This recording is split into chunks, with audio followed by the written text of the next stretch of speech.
अस्सलाम वालेकुम, कैसे हैं आप सब। मेरा नाम है सहार अली। उर्दू स्टोरी चैनल सहार वॉइस में आप सबको खुशामदीद।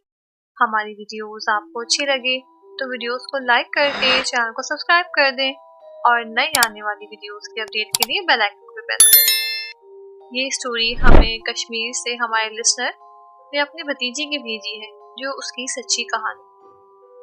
आज मैं आपको रिदा नामी एक बहुत प्यारी बच्ची की कहानी सुनाने जा रही हूँ, जो अपने वालिदैन की इकलौती बेटी थी। इकलौती होने की वजह से वो बहुत जिद्दी भी हो गई थी और उसके वालिदैन उसकी हर ख्वाहिश फौरन पूरी कर दिया करते थे। उनके घर के करीब ही एक पार्क था। वो अक्सर वहाँ जाया करते थे। उस पार्क के दरमियान एक बहुत बड़ा पेड़ था, जो पार्क को आधा घेरे हुए था।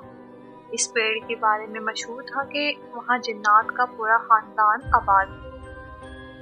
लेकिन रिदा